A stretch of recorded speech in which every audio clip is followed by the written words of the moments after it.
I'd like to welcome you today to be in conversation with Masha Gessen. My name's Sophie Cunningham. Masha is the author of 6 books, Dead Again, The Russian Intelligentsia After Communism, Esther and Ruzia, How My Grandmother Survived Hitler's War and Stalin's Peace, Blood Matters, A Journey Along the Genetic Frontier, Perfect Rigour, A Genius and the Mathematical Breakthrough of the Century, and The Man Without a Face, The Unlikely Rise of Vladimir Putin, and most recently this book, Words Will Break Cement, The Passion of Pussy Riot. She's also has covered she works as a journalist and is currently writing, I think most often for the Washington Post and the New York Times, and has covered all the major developments in Russian politics over the last couple of decades. And we're going to start by talking about the latest book, the heroic story of Pussy Riot, and then maybe open out more generally into some other issues. So my first question is, how did you come to know about Pussy Riot, and indeed come to know members of the group? Right. That's actually a great question, because I don't know how I came to know about Pussy Riot. I remember very distinctly when I learned about the action in the Cathedral of Christ the Savior, for which they were actually jailed, which was a 40-second act of lip-syncing and playing air guitar. What was happening to me that day, I remember every second, because actually the night before, I'd run this big meeting of a protest clearinghouse that I had started as part of the protest culture in Moscow, which I'm sure all of you have heard about, the mass protests that were happening in Russia in 2011, 2012. So this was February 21st, 2012. The protests were at their height, and there were a lot of people at this clearinghouse, this protest workshop, as we called it. And I'd stayed out very late, and we always finished with drinking. And then I went home, and then around 5 in the morning, my girlfriend woke me up and said, "I think my water just broke." And dramatic night. And we drove to the hospital, and I don't know where I was on the continuum between being drunk and hungover. So this was very trying, and I'd never found myself quite in this situation before. I had a child, but I'd never been there when somebody else was having a child. So it involved a lot of waiting. So I was reading a lot of social networks. I was responding to text messages, and I was looking at the news wires. And then suddenly this item came across the news wires around noon, and it said, "Pussy Riot have held a protest at the Cathedral of Christ the Savior." So I was like, "Pussy Riot have held a protest at the Cathedral of Christ the Savior?" And I got no reaction whatsoever. But then, I've actually wondered about that since then, how they came to be on my radar already, because they hadn't been in existence very long. That's one of the things I gathered from the book, though it was slightly less coherent as a group than I had imagined, given the impact they ended up having. Exactly. I mean, I think they staged exactly one perfectly timed and perfectly targeted action, and several other, wonderfully vivid and inspiring actions. But basically, they'd made themselves up, literally, in September, and sort of made themselves real in November. And then by February, they were in jail, or by the beginning of March. So why do you think they were perceived as dangerous so quickly? Because their targeting and their timing was perfect. Because what they did by going into the Cathedral of Christ the Savior to protest the symbiosis of church and state, and at that point, this was 2 weeks before the election, so Putin was about to go into office for his 3rd term as president. And he was faced with mass protests for the first time in his, at that point, almost 13 years at the helm in Russia. He was very nervous, even though the election was fixed ahead of time. But still, his power was being challenged in the streets. So he involved, when Russian dictators get nervous, they involve the church. So he involved the church in campaigning for him. And the patriarch of the Russian Orthodox Church was comparing him to God.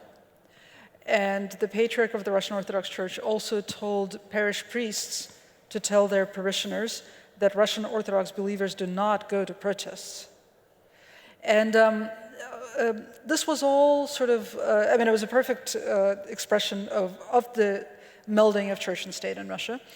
And there's no better symbol of that melding than the Cathedral of Christ the Savior, which is this huge, gaudy, awful building that is visible from just about every place in the center of Moscow. It's a newly constructed replica of a pretty gaudy building from the early 20th century that was destroyed by the Bolsheviks. It's gilded inside all over the place. It's got a car wash and a banquet hall that is rented out. It houses a charity foundation that has only documented money coming in, but not money going out. And it was actually built in the mid to late 90s. It was built with money that was collected from entrepreneurs all over Moscow. It was really the first sort of large-scale shakedown in contemporary Russia. So it was also pioneering in terms of its corruption. So how long has the has the church been growing in strength in Russia? Given what happened to it earlier in the last century, I suppose. It's some of what we know sort of broadly, or some of what people in the West tend to know about broadly about the role of the church in the Soviet Union is slightly inaccurate, because everybody knows that the Bolsheviks didn't like the church and didn't like religion, but what sort of gets lost in that narrative, which is accurate, is that they didn't destroy the church. They destroyed a lot of local parishes. They exterminated a lot of priests, but they let some churches function, they let a few synagogues function, they let a few mosques function, and they, as the church always had in Tsarist Russia, they always served at the pleasure of the state. So the state always relied on the church, and the church was always beholden to the state. The church hierarchy was part of the KGB. So, the patriarch of the Russian Orthodox Church now and the president of Russia come from the same corporation. So their closeness is sort of built in. But that, right around the time that Pussy Riot staged that protest, that was the beginning of this bizarre turn in Russian politics, this turn toward traditional values and toward this idea that is really playing out now, that Russia has a civilizational mission to protect traditional values from the West. And that is one of the reasons why there have been such attacks on lesbian and gay rights in Russia as part of that sort of repositioning. Absolutely, yeah. It's the new sort of national identity, the new ideology. Putin spent the first dozen years in office as a post-ideological president who basically trafficked in Soviet nostalgia, and that's about it. And then he found his footing by gay baiting the protesters, and I think it really did begin as gay baiting at first, and then it just proved so effective, and it sort of lined up so neatly with all the other things that the Kremlin either was saying or could be saying. Is it reminiscent of how the anti-Semitism in Germany in the 20s and 30s, that kind of construction of a people? I know that there's a very different history to anti-Semitism, but kind of constructing as a group as other in some way, as a way of kind of distracting the population from what you're really doing, or? Yeah, I don't actually think it's it's the way that this hated minority is constructed is absolutely similar. I think it's similar to a lot of the ways that hated minorities were constructed. So, I don't know that it's necessarily that useful to compare it to Jews in the 1930s in Germany, although the parallels are absolutely striking. And sort of a lot of the libel that goes into this image of gays and lesbians is incredibly similar. The language is kind of vile in a way that the language around Jewish people was vile. Absolutely, yeah. But what I think is important is that I don't think it's a distraction. It's an integral part of this new philosophy. It is an integral part of Russia's national identity. And when the Kremlin talks about gay people and about how dangerous they are to Russian society, they're not trying to distract the population from the stalling economy. They're trying to mobilize the population against the West. And is this one of the reasons why Pussy Riot aligned themselves with the LGBT movement, even though they don't particularly identify, I mean, I have no idea what their personal lives are like, but they don't particularly identify as gay, but it was because it was a sort of a political kind of, if you're concerned with human rights, that was the thing you had to really kind of talk about publicly, or needed to Yes talk and about. no. I mean, let's just give a little bit of the background. First of all, Pussy Riot is an open membership anonymous collective. So it's difficult to say how they identify because except for the 3 women who were arrested and unmasked, literally, the rest of them are anonymous. And So who would know, yeah. yeah, we don't know what their sexual identities are, whether they have them. But they were actually incredibly prescient in focusing on LGBT rights. I'm gay, and I was pretty oblivious to what was going on at the time that they staged that protest. I think they were much more sensitive to the new politics of the Kremlin, and again, because they were so sensitive to it, because they identified exactly the process that was being set in motion. I think that's why it became the enemy. Do you want to talk to us a little bit about some of the things that are happening in Russia at the moment, and in terms of the treatment of lesbian and gay people? Right. I think that, I mean, I can go on forever, but if I were to make one point that I think is important, it's that it's very difficult for Western journalists, and as a result, Western readers, Western media consumers, to grasp this, because there's this impression, if you look at Western media, that first Russia was fighting the gays, and then it started fighting Ukraine, and forgot about the gays. What's really impossible to report for a lot of Western journalists, because it is so absurd, but unfortunately happens to be true, is that Russians believe that in Ukraine they're fighting a war against America, which is encroaching on Russian space and forcing its perverse values down Russian throats, including, and most importantly, the idea that gay people should have rights. Right? So the expressions that you would hear in Moscow or other parts of Russia talking to people about the war in Ukraine is you would hear about needing to beat back the American homo-fascists, right? Or, so it's incorporated deep in the language of yes, the rhetoric, yeah. Or stop the expansion of gay Europa, right? Which is that, that evil entity known as the European Union, which is only there to promote homosexual rights. It is shocking, and I hadn't realised quite how bad things were until I was reading this book and reading around this book, that children can be taken from people on the grounds that their parents are gay, for example.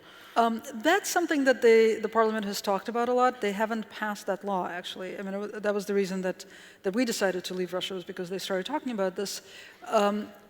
There has been at least one case in which there was an attempt to take children out of the family, but the women pretended not to be lesbians, and they had really good legal representation, and they did very well. But that mechanism hasn't kicked in yet. Right, okay. I mean, the biggest impact of the anti-gay campaign has been just this incredible rise in anti-gay violence. That's really the biggest thing that's happened. If we look at the legislation and sort of count the people affected directly by the legislation, that sort of misses the point. Yeah. It's just been this constant incitement to hatred and violence. Okay. Can we talk a little bit about how you wrote the book, given that you had such extremely limited access to the women because they were in prison? Well, see, my 2 books before that were a book about the Russian mathematician Grigory Perelman, who proved the Poincare conjecture and stopped talking to people. And the one after that was the unauthorized biography of Putin, who talked to me about after the book came out. And so, I think I had like extremely good access to Nadia and Masha. I mean, they were in prison, but they were very friendly. But the letters that you wrote to each other had to be kind of circumspect or kind of... Right. Yeah, I mean, the process was very interesting. I conducted interviews with Nadia by correspondence, and we had one in-person interview, but I hadn't known that it was going to happen, so I thought we were going to do the whole thing by correspondence. I mean, the interview was fantastic. It was 4 hours in the prison. Well, somebody was present, but but I think we talked freely. But the letters were very strange because I communicated to her that I wanted to write the book, and she smuggled a letter out to me. So there are two ways to write letters. There's sort of the official channel, which is email that is read by the prison administration. And then sometimes you have to pay for them to be... You have to pay, yeah, and I'll get to that in a second. And then you can also smuggle notes out. So I got a smuggled note from Nadia saying, I hear you want to write a book, I'm willing to cooperate, let's lay down the ground rules, you write to me, you can ask questions, but do not give any indication that this is for publication. Do not ask me about anything that will lead me to incriminate myself or has anything to do with the case itself. And if you're comfortable with this, please use a pseudonym, like, for example, Martha Rossler. And Martha Rossler is this contemporary American artist. And so, I immediately wrote a letter to Nadia. I was very excited. And I wrote on the official email system. And I signed, as I was trying to write this letter, I knew I was going to sign it Martha Rossler, and first I registered in the system as Martha Rossler. And I don't feel like Martha Rossler. It's all a part of writing. I mean, when you interview people for a book, it's part of the narrative. And so it was very uncomfortable. I was feeling, like this straight, white, WASP American contemporary artist who's older than I am, and I couldn't fit her shoes. So I sent the letter, and I thought, I have to be someone else. But I have to come up with this... Is that because you couldn't find the Martha voice to affect... Yeah, I couldn't. Thought you sounded fake. Exactly. Yeah.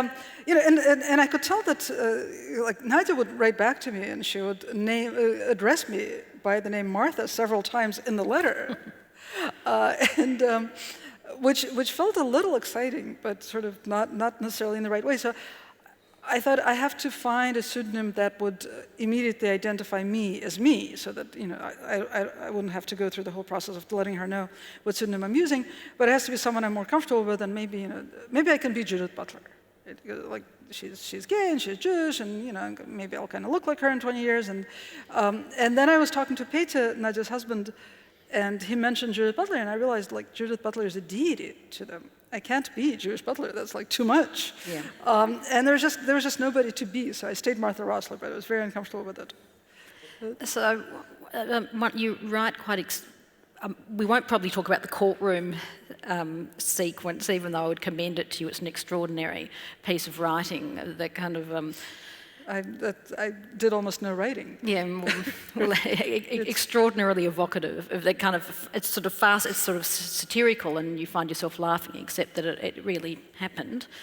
But the prison conditions that the women, both Natasha and Maria, endured were fairly extreme. And one of the things that really struck me, when you talked about the unspoken taboo against talking about what's happened to women's hygiene in prison. And the reason why that struck me is it happens a lot in refugee camps, and in fact it's often used as a way of kind of demoralising and humiliating people, is to not allow them to bathe themselves, or for women to find sanitary products or any of those kind of things. So it sort of makes them more like animals in some way that they feel. So can you talk a little bit about, Maria was much more sort of an activist, if you like, and engaged by becoming very political in prison. And Natasha tried to kind of shut herself down a bit as a way of coping. Is that? Yeah, Nadia. Sorry. She did it first. I mean, I think they both had these very difficult trajectories in their life as prisoners. First of all, I just want to also remind people how young these women are, right? They went into prison at the ages of 23 and 22, respectively. They came out at the ages of 25 and 24. They were college students who staged a brilliant prank.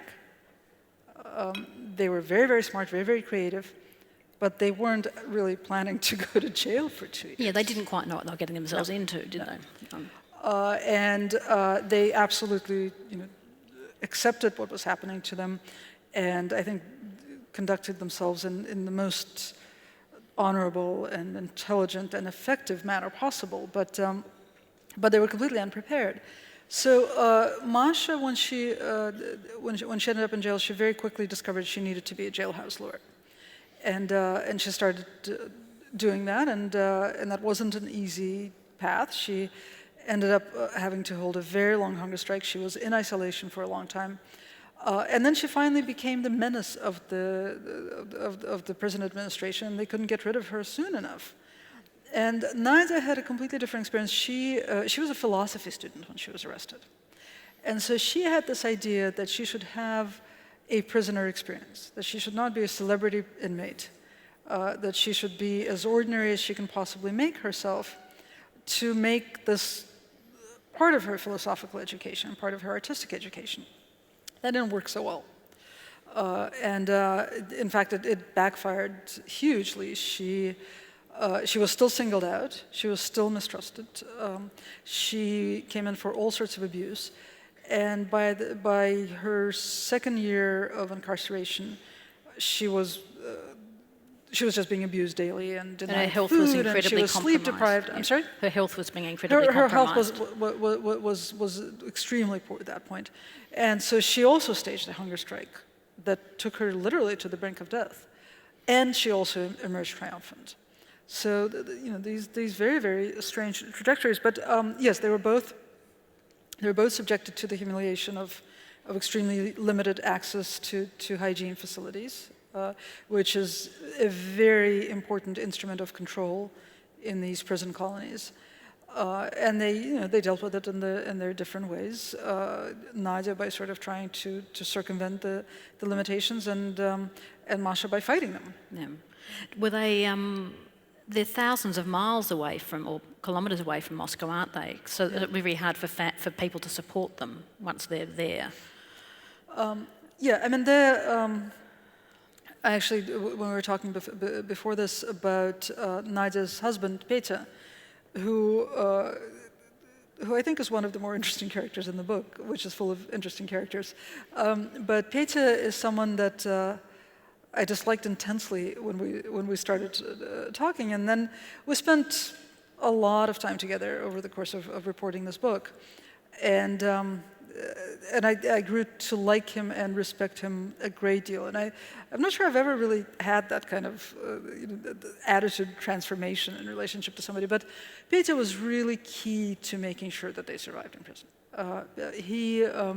He worked basically, this man who was 24 years old when his wife was imprisoned, from the moment that they were arrested and until they were released, I think he worked 24 hours a day, 7 days a week, to ensure that they had communication, that there was constant public attention to their conditions, to their state of health, that there was a constant flow of food and appliances.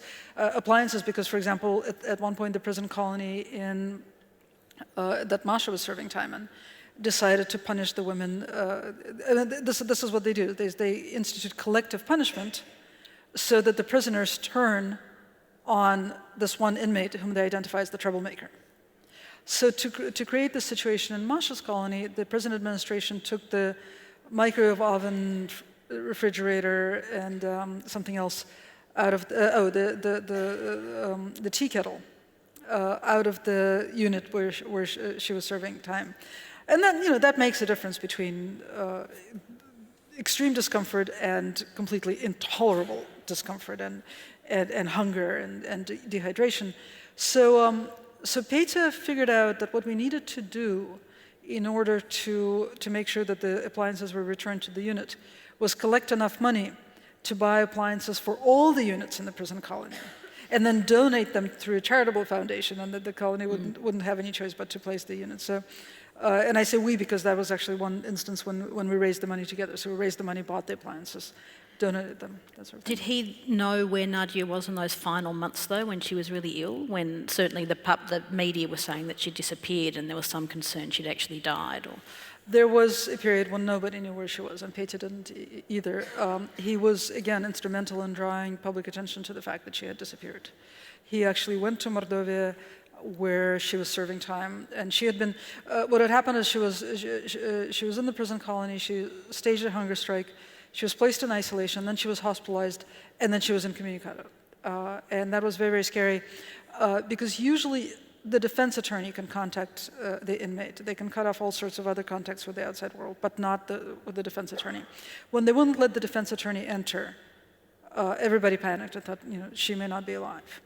And so Peter went down to Mordovia with a bunch of volunteers, and they actually camped outside the prison hospital.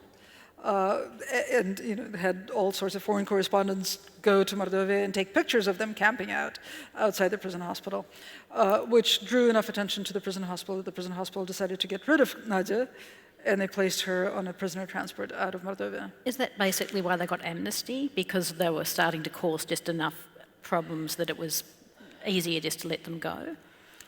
They got amnesty because the Sochi Olympics were coming up. And they were supposed to be out of prison on March 3rd, 2014. Instead, they were released on December 23rd, 2012. So they got 2 months knocked off of their sentences.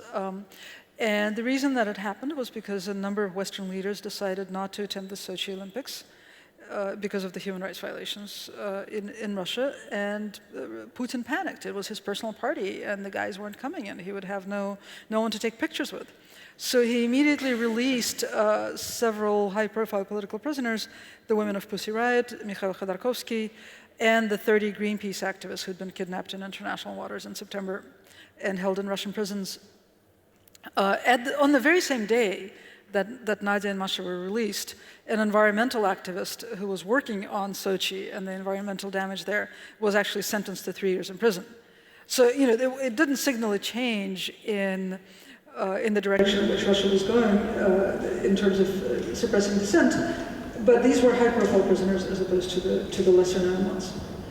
Most of the people who were given amnesty fled the country, but Nadia and Masha didn't. So what's happened to them since? I know that there was a protest in February where one or both of them were beaten and they ended up in hospital. Right.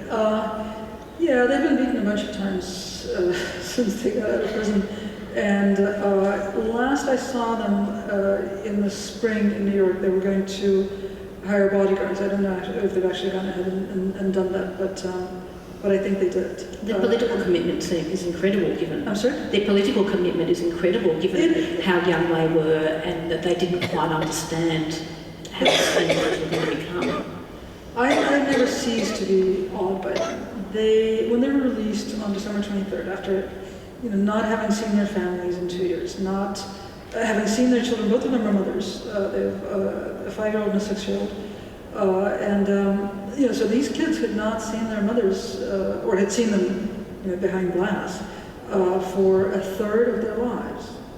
And so Masha, instead of flying to Moscow to see her family, first flew to Krasnoyarsk, where Nadia was released, to see Nadia and strategize about the prisoners' rights movement that they wanted to start. They had started corresponding about this via Petya again while they were still in prison, because of course they weren't legally allowed to talk to each other.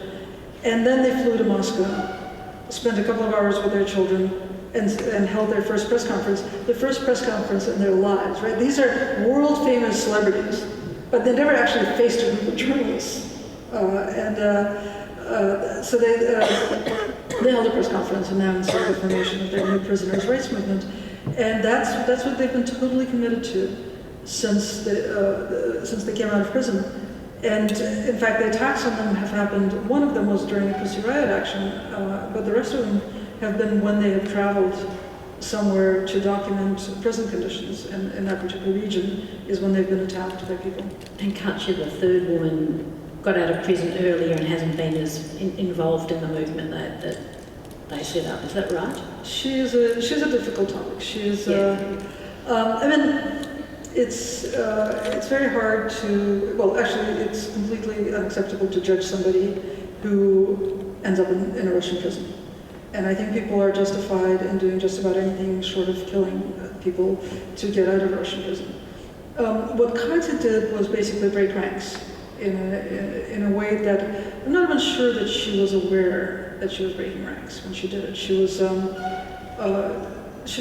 think she found it more difficult than the other two women to face the isolation of being in prison. She also had the huge psychological trauma of, while she was getting ready for the trial and reading the case that had been prepared against him, finding out that her father had testified and that his testimony was key to the case against them. I think she should not be judged for what she did to get out of prison. But after she got out of prison, I think she found herself in this very difficult situation. She was on parole. She was expected to speak for Pussy Riot, which is pretty much the last thing she wanted to do. She just wanted to hide, which is kind of what she did. I think disappointing a lot of people, including Nadia and Masha in the process. And in the end, when they came out of prison, she didn't want to join their prisoners' rights movement. They didn't want to work with her on a vendetta against their stupid defense lawyers who had not represented them well, but it didn't matter, and they didn't want to waste their time on fighting these lawyers. So that's when the relationship broke down completely, and since then, Katja has not conducted herself entirely honorably. Now, do you think the international attention that was generated by the Sochi Olympics, so that was the protests about the way gay people were being treated in Russia, has it made any difference to gay people in Russia, or has it made things worse? I mean, has there been any concrete results from those actions? Russian gay organizations have received a lot of money and a lot of support. I mean, basically, the lesson of Pussy Riot, one of the lessons of Pussy Riot, is that international attention is what keeps people alive, right? I think that international attention to my own work is what's kept me safe for years. International attention to Pussy Riot is what ultimately got them released from prison when lesser-known people were getting much harsher sentences than they got. And certainly international attention to at least a handful of LGBT activists have kept them safer than they would otherwise be. It's also right to pay attention to injustice and human rights violations. Did you ever, if you could talk briefly maybe about why it is that you left Russia, I mean, did you ever feel that your life was in danger as a journalist writing against the government? It's the most dangerous country to be, the most dangerous country that's officially at peace, although that's becoming even ever more questionable to be a journalist. It also consistently ranks one of the highest on the Committee to Protect Journalists Impunity Index. So not only do journalists get killed in the line of duty, nobody's ever prosecuted for killing journalists. But that's not the reason. I mean, I always knew I had a dangerous job, and I actually felt fairly well protected by having my books well known in the West. But when they started threatening LGBT families, I didn't think that there was a significant risk that they were going to go after our children, but the idea that there was any risk that they would actually go after our children was just too much to take.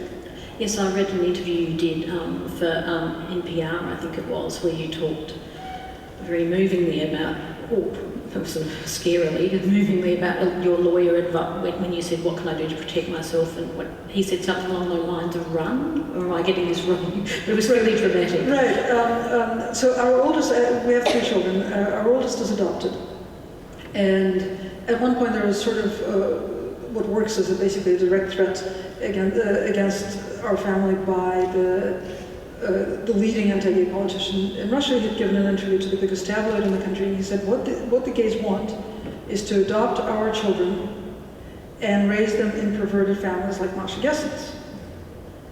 And I thought, okay, well, either I'm being paranoid, or this is actually a threat. So I wrote to an adoption lawyer whom I knew fairly well, and I said, is there a risk that they would go after my son? And he said, yes, absolutely. And the answer to your question is at the airport. But they would have to at least compile a case. So while you're getting ready to leave, make sure that you tell your son that if he's approached by strangers in the street, he needs to run in the opposite direction. If you've ever met a 14-year-old, trying to tell a 14-year-old to run away from strangers is not usually an effective strategy. So, and anyway, that's not what I want to be telling my children. So how long between that conversation with the lawyer and when you left? Well, it was, in 2 months we sent our son out of the country, so he started boarding school in the States, and in another 6 months we all left. One of the things I'm interested, I mean, I think a lot about, and I assume people, members of the audience do, is what you can do about these things from a distance. And I know that there was recently quite a lot of debate about the Georgian opera singer Tamara Inveri, who was meant to be singing with the Australian Opera, I think. And who was meant to be singing? Tamara Inveri, if I said her name right. And she, though, has publicly made statements that were very homophobic, and finally kind of got told that she was no longer welcome to sing. But that happened, she was sacked. And that happened after a lot of lobbying, and I think sponsors, including Qantas, finally pulled support for her performing because of the kind of language that she had been using about gay people, and saying something along the lines of a few broken jaws wouldn't be a bad idea, as well as kind of very visceral language about what gay people do to each other, being kind of one of the ways she talked about one of the problems with being gay. And Dennis Altman wrote quite an interesting article about this, because he was arguing that you can't simply resolve these issues by shutting down these conversations and sacking someone's say. I mean, I think, and I don't know if Dennis is here, I might be misrepresenting him, was talking partly about the fact that the language is, as you said earlier, that language is becoming very embedded into Russian politics, and that some of the people that were being very critical of her didn't quite understand that she was operating in a context in which she was being fully supported to speak about people in this way. And as Westerners, we didn't really seem to know what it was we were dealing with or how to deal with it effectively. I think it was dealt with exactly as it should have been. Okay. And, I think that freedom of speech should never be confused with condoning hate speech. She has every right to tweet whatever she wants and say whatever she wants, but the people who are paying her salary have every right to pull the salary because they don't want to pay someone so hateful who comes to symbolize that kind of hatred. I think it's very important to communicate to Russian artists, particularly, right? And there's a specific story about Russian classical musicians and opera singers who make their living outside the country, such as Anna Netrebko in New York and Valery Gergiev, who travels all over the world, who mouth the anti-Western and homophobic line. And it's very important to communicate to them that it's unacceptable. After Gergiev was sacked by a couple of orchestras, where he was a guest conductor, his line changed. It doesn't mean that his line changes inside of Russia. But at least we shouldn't be subjected to it on territory that normal people control. Same thing with Netrebko. She kind of came around to the idea that she has to at least occasionally tweet something gay tolerant, or else she's suspect. That's quite a long way for her to come from being a representative of Putin during his last election. So now more broadly, what can people do from the outside? I'm often asked whether people should boycott Russia. So, should people not go if they're invited to, as artists or as writers? And I honestly don't think it matters what you do as long as you make it count. So if people refuse an invitation without making a public stink about it, that's completely useless. If you're refusing an invitation, make sure you go to the media about it. Yes, don't be disgraced. Make sure you write to the people who invited you and explain to them exactly why you're not coming. And some people have done that, and that's terrific. If you're accepting an invitation, create a scene when you go. Make the time there count. You're safer than the people who are actually living there, the Russian citizens. The worst thing that can happen to a Westerner who breaks the homosexual propaganda laws is he will be deported. That's kind of like not going in the first place. It's not a big loss. And they'll buy your ticket. So, people, some people have gone to Russia, made documentaries, made public statements. And I think that's also very useful. But finally, we have to understand that things are not going to get better in Russia anytime soon. And the biggest thing that people can do, people from other countries can do, is help LGBT refugees from Russia. I know that we've, the Western world and people of Melbourne have been watching with horror Putin's political rhetoric since the Malaysian Flight 17 was shot down over the Ukraine, partly for that. You know, there are a lot of people from Melbourne were on that flight. And how do you think the international community has been handling that particular situation? You wrote an interesting article in the Washington Post about the way in which Putin was effectively turning the kind of criticism was in a way being used against the West. It was a way of galvanising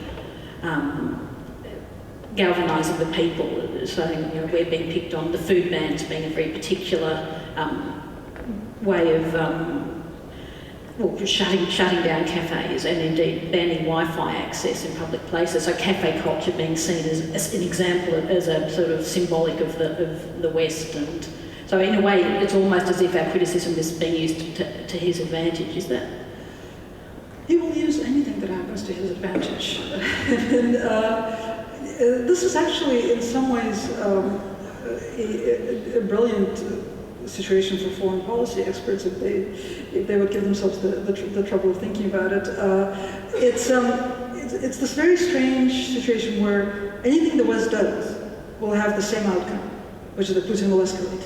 He has put himself on a track on which he has no choice but to escalate all the time. So if the West does nothing, he will escalate because he's being invited to escalate because the West does nothing. If the West does something, he will escalate because the West is escalating, right? So, and that pretty much goes for the entire range of possible responses, which means that there's, for once, we can forget about strategy, we can forget about realpolitik, and we can think about morals and values.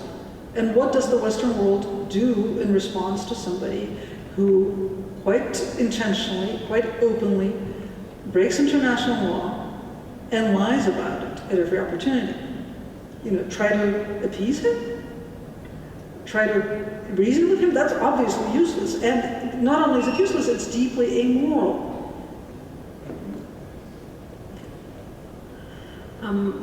I had some other questions, but I'm actually very keen to know if there are questions from the audience as well. Are there microphones going to be brought down? Yeah, okay, yes. Hello, hi, I'm Catherine Knowles and I work for the Melbourne City Council and I manage the relationship of St. Petersburg here, and this year marks the 25th anniversary. And since the anti-gay propaganda laws, we've received a lot of backlash from the community of us actually continuing on this relationship. And so I'm really nervous talking to you. It's such an honor to speak to you. Thank you. But through that, like, I wanted to actually help support this relationship instead of suspending it, to actually reach out to LGBTI communities in Russia. Because I felt that if we do actually suspend the relationship, then we actually really don't get to help them, and we're actually being part of the problem by not helping those that actually need us, where we do actually have government support here. And I was wondering, in the situation where I'm in right now, who do you think I should be speaking to in Russia to actually advance these connections? Because it is really difficult to speak to people right now because everyone is so afraid over there. I can't imagine it's very difficult. It's, I mean, in St. Petersburg. St. Petersburg is actually the center of LGBT activism in Russia, such as it is. There isn't a whole lot, but there's a film festival called Coming Out that can use all the help it can get. I mean, they held a film festival last fall, during which they had, I think, a record 5 bomb threats. They really lost the space where they were holding the film festival.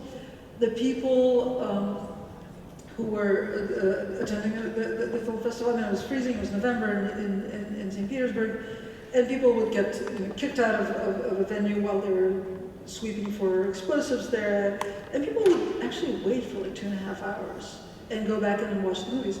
What would have been really helpful is if there had been more foreigners in the audience, because you know, and we've seen this work elsewhere, like in Lithuania when the U.S. consul there marched in the Gay Pride Parade.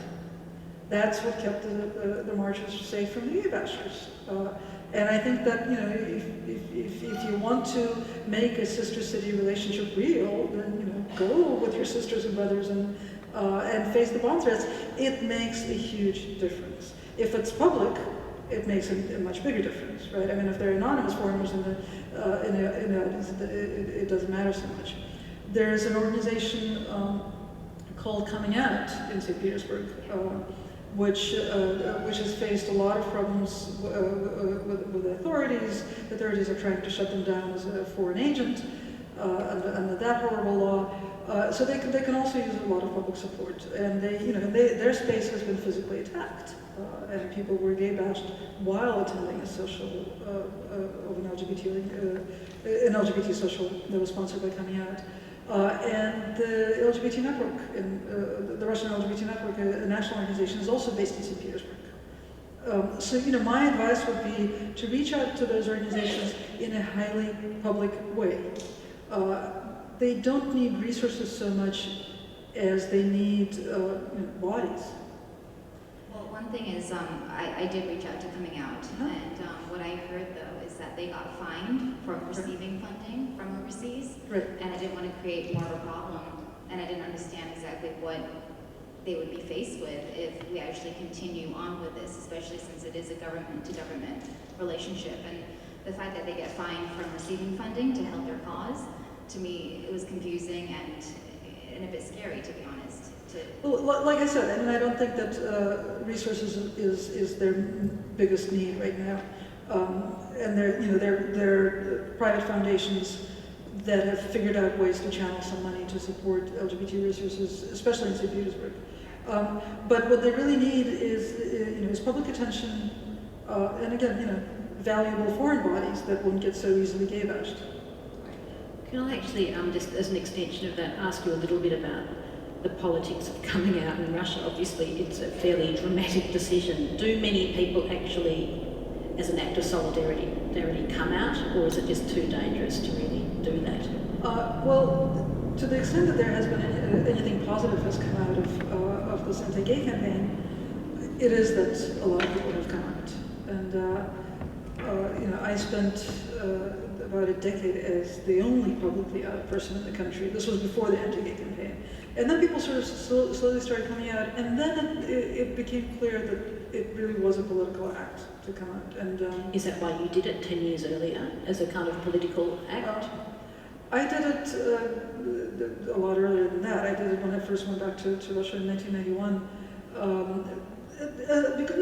That was an act of social activism. I wanted young people to see me and know that it's actually possible to be gay and be alive and be successful, which is something that I've since heard from scores of people who learned that from me. It's a shame they didn't join you earlier, so you didn't have to. It's a shame they didn't join you earlier, though, so you didn't have to feel quite as lonely for decades.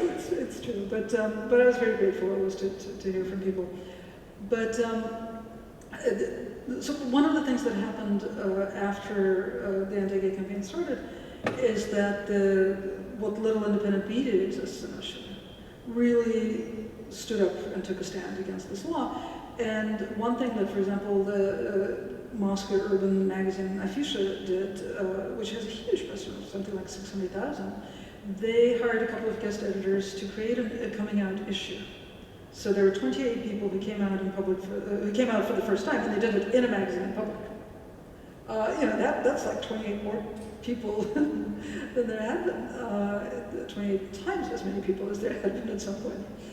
And there have been other people who have come out, and whenever people have contacted me saying, what can I do to help the cause, I basically start blackmailing them into coming out. It usually works. There's a woman holding a microphone back there. Hi. First I'd like to say I'm such a massive admirer of your work and your activism and your writing, so I'm really pleased to be here today. Thank you. Tomorrow as well.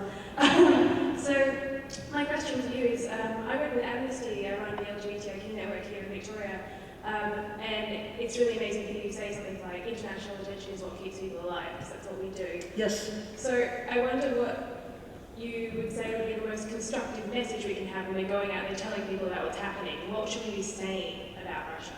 And what's the most useful thing other than just the intention? Well, I mean, I think, exactly what Amnesty does, publicize the prisoners of conscience in Russia. There are a lot of them. And actually not as many as some people think, but if you consider the fact that Pussy Riot were the first people in Russia in prison for peaceful protest, I mean, 2.5 years ago, people weren't actually going to prison for peaceful protest. And now there are dozens of people who are serving time for peaceful protest. And they're not household names. And I don't know how to make it so that people know their names, but I know for sure that that's the only thing that can keep them safe. We have a question here. I'd just like to ask if you know what Putin's response is to Islamic State. I don't think he's made any public statements on it. Right. What would you think it would be then? Putin makes tactical alliances. I wouldn't be surprised if one appeared. Gentleman in the front row. Hi Masha, again I'm a huge admirer of everything you do and your incredible bravery over the last 2 decades. Thank you. One thing I wonder about that, and obviously you've hinted at why you went to New York, but what does your family feel? How did they respond to this huge threat that you function under? My kids grew up with it. My partner, she's the daughter of a prominent Russian opposition political analyst. So she just kind of went from the frying pan into the fire, and now we're just focused on trying to convince my parents-in-law to leave the country. How easy is it for people to get in and out in terms of coming to visit you? Or you've been back to Moscow since. I keep going back to Moscow, and it's still the story that I'm reporting. So I'm hoping that I'll have access for a while. For now, the borders are reasonably open. There are rumors circulating that they will start shutting down, and possibly introduce exit visas, which is what used to exist in Soviet times, where you didn't so much need, I mean, you still needed a visa to enter the country, but you also had to get from the Soviet authorities a visa to leave the country. So that makes going back more nerve-wracking, I assume. Yeah, well, but not, I mean, I have a US passport, and I think it would be a major publicity disaster if I got held. I mean, it would always be fun to be held in Russia and not allowed to leave. But I'm more worried about not being allowed back in at some point. But I'm really worried about my our family and my friends who are there who don't have U.S. passports. My name's Passion of Gessen.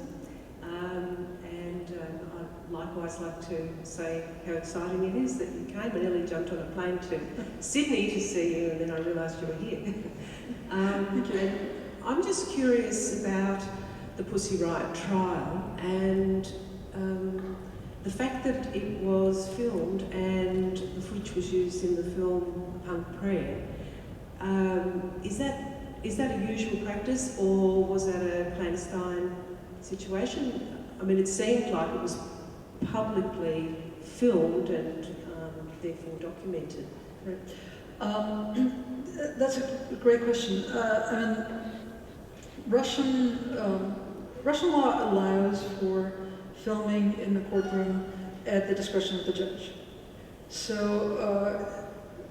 there are all these sort of weird compromises that judges make. So, for example, they severely limited the number of people, journalists who could be in the courtroom. A lot of journalists didn't get access to the courtroom. But the ones who were able to squeeze in were allowed to film with some limitations. So this footage was actually from a state agency, a state court reporting agency. It wasn't an independent media outlet. But then they made the footage available to Maxim Pozdorovkin for the film. So there were interesting limitations on the filming that you may have noticed if you watched the film.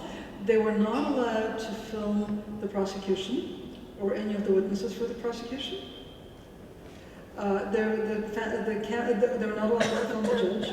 So there's like 1 or 2 shots of the judge at the very beginning of the trial, and then the motion is granted not to film the judge, because they were, part of the sort of the rhetoric of the trial was to make people scared of Pussy Riot, to portray them practically as terrorists.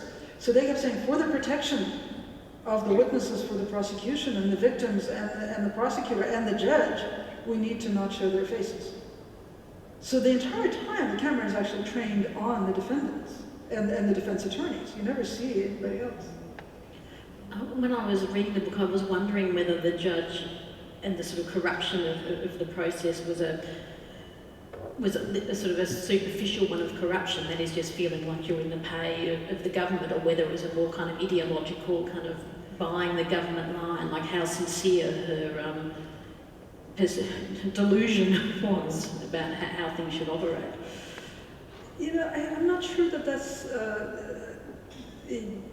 I mean, it's a meaningful question, but it's not a question you can really ask of a person who's grown up in an authoritarian society.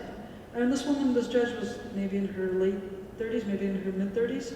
So she was just in college when Putin engineered the state takeover of most of the media. Right? She's never lived in a situation of free media, or free public exchange of ideas. She may not have any opinions. Well, that's sort of what I was she serves the wondering. Yeah. Okay. And time for one more question, then we're going to have to wrap it up. I just wanted to ask you, Masha, I've met quite a few Russian Jews in Melbourne, and they said that on their passport it did not say Russian, it said Jewish, and there was discrimination in the workplace and in all sorts of ways. What is the situation now? Now, since about the year 2000, the new passports actually do not contain the ethnicity line. So these are the internal passports.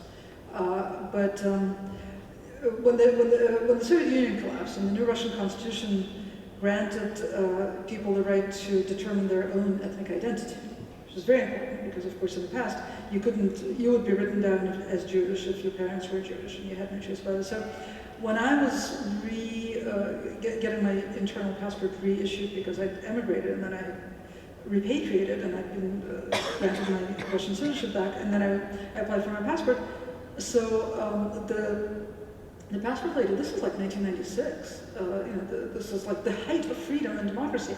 So the passport lady said, okay, so I'm writing down Jewish. I said, no, please write down citizen of the Russian Federation. That's my ethnic identity. And she said, well, look, your mother is Jewish, your father is Jewish, what kind of citizen of the Russian Federation are you? So then I thought, okay, this is actually going to be fun, having a passport that says Jewish on it. So I had that. My current passport doesn't have that. People got new passports after the year 2000 that no longer had that. There's a movement afoot to return the ethnicity line to the internal passports. I wouldn't be at all surprised if it happened. Okay, on that note, I'm sorry, but it is 3:30. We have to finish. But Masha will be signing books, and you should feel free to ask her questions then. Thank you very much. Thank you.